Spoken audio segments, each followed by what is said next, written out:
Hai hai hai. Halo Dam Indonesia. Kembali lagi nih dengan saya Sugianto dari 21MA3. Nah, pada video kali ini saya akan memenuhi tugas dari mata kuliah pengantar manajemen untuk ujian akhir semester. Yuk tanpa basa-basi, kita langsung aja masuk ke videonya. Let's check it out. 2 hours later. Mungkin dari teman-teman semua pada bertanya, apa sih budaya organisasi itu? Nah, di sini saya akan menjelaskan. Budaya organisasi itu adalah suatu sistem kebiasaan yang diambil dari kebiasaan dasar pendirinya, yang kemudian dikembangkan menjadi norma-norma yang digunakan sebagai pedoman cara berpikir dan bertindak untuk mencapai tujuannya. Nah, yang kedua, bagaimana sih budaya organisasi pada sebuah perusahaan, terutama pada perusahaan Hyundai Manufacturing Indonesia? Nah, jadi budaya organisasi pada PT Hyundai Manufacturing Indonesia itu ada 3. Yang pertama kecepatan, yang kedua perubahan, dan yang ketiga strategi dan eksekusi.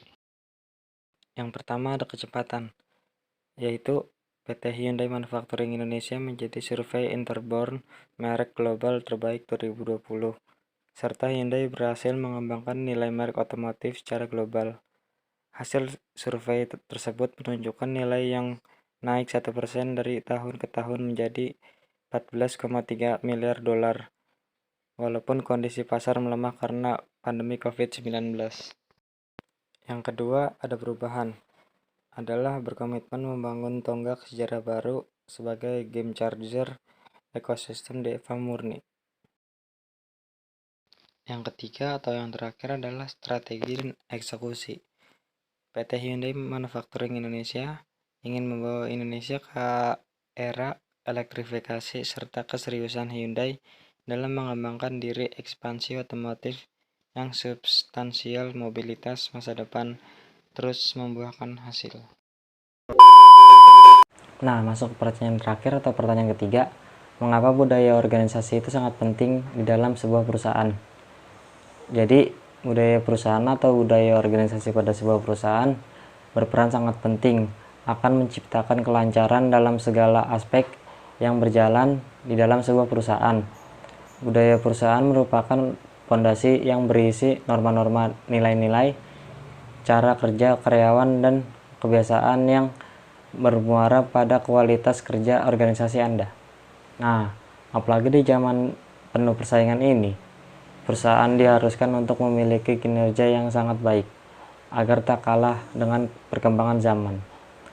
Budaya organisasi juga mampu memberikan pengaruh secara langsung pada terciptanya dorongan dalam diri terhadap karyawan.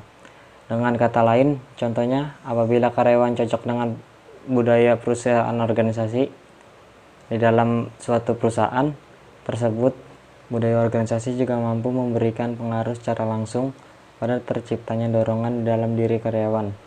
Dengan kata lain, contohnya apabila karyawan cocok dengan budaya organisasi pada sebuah perusahaan tersebut, maka sudah dipastikan karyawan tersebut akan meningkatkan motivasi kerjanya. Nah, gimana nih Dam Indonesia untuk penjelasan saya tadi? Semoga dapat bermanfaat ya untuk teman-teman. Cukup sekian video dari saya pada pertemuan kali ini. Apabila ada kesalahan kata, mohon maaf. Billahi taufiq wal hidayah. Wassalamualaikum warahmatullahi wabarakatuh. Bye bye.